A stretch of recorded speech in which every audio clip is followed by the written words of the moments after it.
الصلاة والسلام عليك يا رسول الله وعلى آلك وأصحابك يا حبيب الله. الصلاة والسلام عليك يا نبي الله وعلى آلك وأصحابك يا نور الله.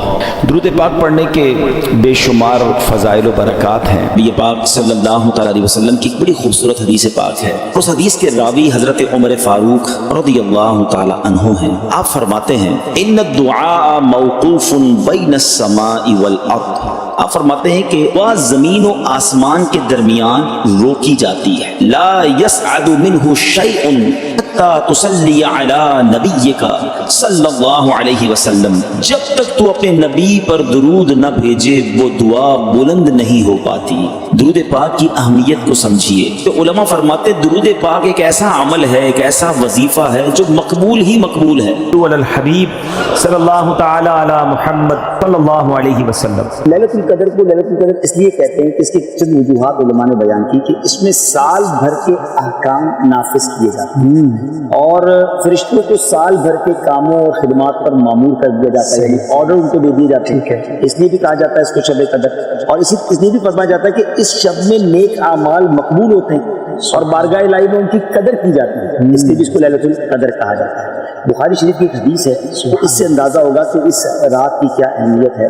نبی پاک علیہ الصلوۃ والسلام نے فرمایا جس نے لیلۃ القدر میں ایمان اور اخلاص کے ساتھ قیام کیا یعنی نماز پڑھی تو اس کے گزشتہ گناہ معاف کر دیے.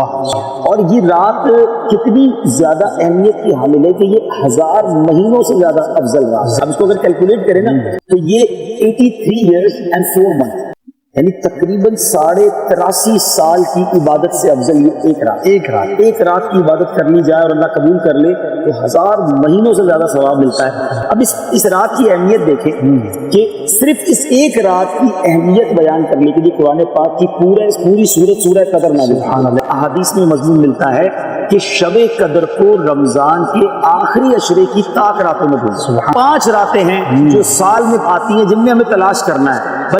تو میری گزارش ہے کہ ان 5 راتوں کو ٹارگٹ کر لیں. پہلے 5 راتوں میں کچھ کام پابندی سے کریں، آج بھی کر لیں جن کے پاس وقت باقی ہے، اور باقی 4 راتوں میں کریں.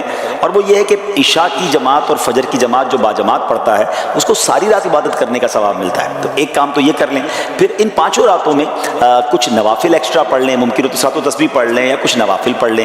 تیسرے نمبر پر کچھ نہ کچھ اللہ کی راہ میں خرچ کریں. بے شک 50-100 روپے کر لیں جس کی جیسی حیثیت، 500 روپے 5 راتوں میں کر لیں، 1000 کر لیں یا 10,000 کر لیں، جتنی آپ کی حیثیت ہے وہ آپ اس کے انویلپ بنا لیں، کسی غریب کو دے دیں، کسی کی مدد کر دیں، کسی نیکی کے کام میں خرچ کر لیں. چوتھے نمبر پر آپ جو ہے وہ ہو سکے تو درود پاک 1200 بار پڑھ لیں. کچھ نہ کچھ تلاوت قرآن بھی کریں اس طرح 5 راتوں میں. سورہ ملک پڑھ لیں، سورہ یاسین پڑھ لیں. اور آخری بات یہ کہ اگر ماں باپ ہیں تو ان کے دستبوسی کر لیں، چلے گئے تو ہو سکے تو قبرستان میں حاضری دے دیں. اب یہ 5-6 نیکی کے کام ٹارگٹ کر لیں اور ساری 5 راتوں میں کریں. اب ان 5 میں سے کوئی بھی رات اگر لیلۃ القدر ہوئی تو ہماری یہ تمام نیکیاں ملٹی پلائی ہو جائیں گی انشاءاللہ. لیلۃ القدر خیر من الف شہر، 1000 مہینوں سے زیادہ بہتر ہے. تو انشاءاللہ اگر یہ قبول ہو گیا تو بیڑا پار ہو جائے گا، ثواب کا انبار لگ جائے گا. تو do not miss these 5 nights. شب قدر میں کیا پڑھنا چاہیے، نماز اور دعائیں وغیرہ؟ روایت ہے کہ جو شب قدر میں اخلاص نیت سے نوافل پڑھے گا اس کے اگلے پچھلے گناہ معاف ہو جائیں. شب قدر میں 4 رکعت نماز نفل اس ترکیب سے پڑھے کہ ہر رکعت میں الحمد کے بعد سورہ قدر انا انزلناہ فی لیلۃ القدر 3 مرتبہ پوری سورت، اور سورہ اخلاص قل هو اللہ احد شریف 50 مرتبہ پڑھے. پھر سلام کے بعد سجدے میں جا کر 1 مرتبہ سبحان اللہ والحمد للہ ولا الہ الا اللہ واللہ اکبر پڑھے. پھر سجدے سے سر اٹھا کر جو دعا مانگے انشاءاللہ عز و جل مقبول ہوگی. رات تو دعائیں کرنے کی، اللہ کی بارگاہ میں گڑگڑانے کی ہے کہ میرے مولا ہم وہ مہینہ ایسا نہیں گزار سکے جیسا گزارنا چاہیے تھا، ہماری خطاؤں کو معاف کر کے آج کی رات ہماری بخشش فرما دے. سبحان اللہ. آپ نے سنا کہ یہ رات صبح تک سلامتی والی ہے، فرشتوں کا نزول کا ذکر ہوا، قرآن کے نازل ہونے کا ذکر ہوا. اور سبحان اللہ اس کے بارے میں نبی پاک علیہ الصلوۃ والسلام کی احادیث سے یہ مضمون ملتا ہے، روایتوں سے مضمون ملتا ہے کہ سیدنا جبریل امین اور فرشتے نازل ہوتے ہیں اور عبادت کرنے والوں سے مصافحہ کرتے ہیں. جو اس رات عبادت کر رہے ہوتے ہیں ان سے فرشتے ہاتھ ملاتے ہیں, اور اس مبارک شب کا ہر ایک لمحہ سلامتی ہی سلامتی ہے. 1000 مہینے کیوں کہا گیا؟ 100 سال ہو جاتے, 50 سال ہو جاتے, اسپیشلی 1000 months. کوئی نہ کوئی تو راز ہے نا اس کے پیچھے. کہ علماء نے اس کی بڑی جو ہے نا وہ شان نزول لکھے ہیں. اس میں ایک بڑا کمال کا شان نزول یہ ہے کہ بنی اسرائیل کا ایک شخص تھا اور بہت نیک آدمی تھا. نبی پاک علیہ الصلوۃ والسلام نے صحابہ کے سامنے حضرت شمعون ان کا نام تھا, ان کے بارے میں بتایا کہ اس بندے نے, اس عظیم ہستی نے ایسی عبادت کی کہ 1000 مہینے ایسی عبادت کی کہ دن کو وہ راہ خدا میں جہاد کرتے اور رات بھر عبادت کرتے. تو صحابہ کرام کمال کی شخصیات, وہ ان کے فضائل سن کر, ان کی قربانیاں سن کر, ان کی عبادتیں سن کر نبی پاک سے کہتے ہیں ہماری عمریں تو بڑی قلیل ہیں. 83 ایئرس سے زیادہ انہوں نے اس طرح گزارا کہ دن میں بھی عبادت, رات میں بھی عبادت, روزے بھی رکھے انہوں نے, اور رات عبادت میں گزاری. ہم تو یہ کر ہی نہیں پائیں گے, ہماری ایج ہی تھوڑی ہے. تو نبی پاک علیہ السلام نے جب یہ سنا تو پیارے آقا علیہ السلام کے بھی دل اقدس پر کچھ غم گزرا. اللہ کو کبھی یہ گوارا ہے, اللہ تو اپنے حبیب علیہ السلام پر کیسا مہربان ہے.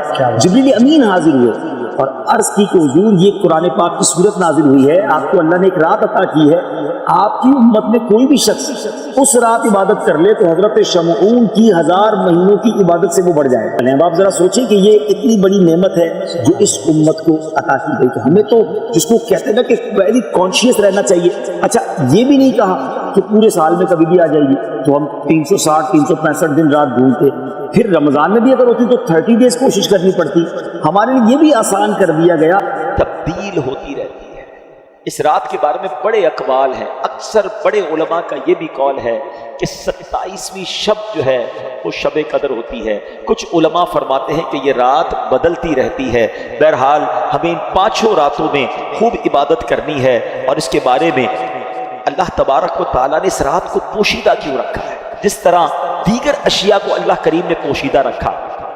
مثلا اللہ تعالیٰ نے اپنی رضا کو اطاعتوں میں پوشیدہ رکھا ہے.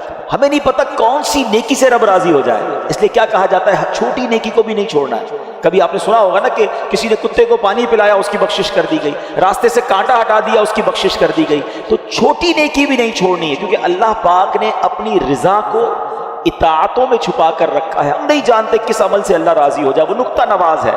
تو بندہ ہر نیکی کرتا جائے, کیا معلوم اس سے میرا رب راضی ہو جائے. بالکل اسی طرح اللہ تبارک و تعالیٰ نے اپنے غضب کو گناہوں میں چھپا رکھا ہے. ہم نہیں جانتے کون سا گناہ اللہ کے غضب کی باعث بن جائے. بعض اوقات ہمیں لگتا ہے چھوٹا سا گناہ ہے اور وہی رب کی ناراضی کا باعث بن جاتا ہے. تو بندہ اپنے آپ کو گناہوں سے بچاتا رہے. اسی طرح اللہ نے اپنے اولیاء کو اپنے بندوں میں چھپا کے رکھا. ہمیں نہیں پتا کون اللہ کا ولی ہے. ایون ہو سکتا ہے آج ہماری ماشاءاللہ اس مسجد میں اللہ کے اتنے ولی کے نام پر یہ مسجد بنی ہے, اولیاء کرام کے بھی سردار ہیں, غوث اعظم رضی اللہ تعالیٰ عنہ. ہو سکتا ہے یہاں بھی کوئی اللہ کا ولی بیٹھا, ہم نہیں جانتے. تو اس کا فائدہ کیا ہوا کہ چونکہ اولیاء کرام کو رب نے بندوں میں چھپا کر رکھا ہے, تو اب بندہ سب کے ساتھ عزت سے بات کرے, اپنے ملازم سے بھی عزت سے بات کرے, غریب سے بھی عزت سے بات کرے. کیا پتا کہ وہ اللہ کا ولی ہو جس سے میں بدتمیزی کر رہا ہوں, جس کو گالیاں نکالتا ہوں. لوگ اپنے ملازمین کو گالیاں نکال رہے ہوتے ہیں, ان کو ایسے ڈانٹ رہے ہوتے ہیں جیسے غلام بنا لیا ہے. نہ کرو ایسا. ٹھیک ہے وہ غریب ہے, تمہارا ملازم ہے, اگر وہ اللہ کا ولی ہوا نا, ویسے بھی کسی ولی نہ بھی ہو, مسلمان ہے تو اس کی تعظیم کرنی ہے, اس کو دل نہیں دکھانا. لیکن اگر وہ اللہ کا ولی ہوا تو یاد رکھیے گا میٹھے اسلامی بھائیوں, میں نے اب تک جتنا میرا مطالعہ ہے تھوڑا سا یہ ہے کہ 2 ہی چیزوں کے بارے میں پڑھا ہے جس میں رب اعلان فرماتا ہو, رب کی طرف سے یہ اعلان ہو کہ جس نے یہ 2 کام کیے وہ ایسا ہے جس نے اللہ سے جنگ کی. ایک سود کھانے والا, سود کا کام کرنے والے کے بارے میں پڑھا, اور دوسرا کسی نے اگر اللہ کے ولی سے دشمنی کی وہ ایسا ہے جس نے اللہ سے جنگ. یہ 2 کام کرنے والا برباد ہی ہوتا ہے. تو بندوں سے عزت سے پیش آئے, تو یہ اللہ کی مشیت ہے.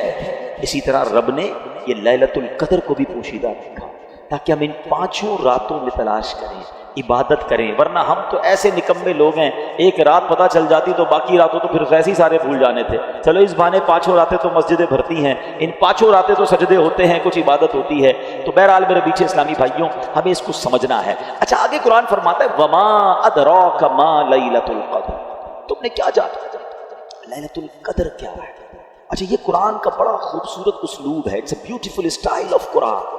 جب قرآن کو کوئی چیز انفسائز کرنی ہے، ہماری اٹریکشن چاہیے، ہمیں بتانا ہے کہ دیر از سم تھنگ اسپیشل، تو قرآن خود ہی ہم سے سوال کر رہا ہے وما ادراک ما لیلۃ القدر، تم نے کیا جانا لیلۃ القدر کیا ہے.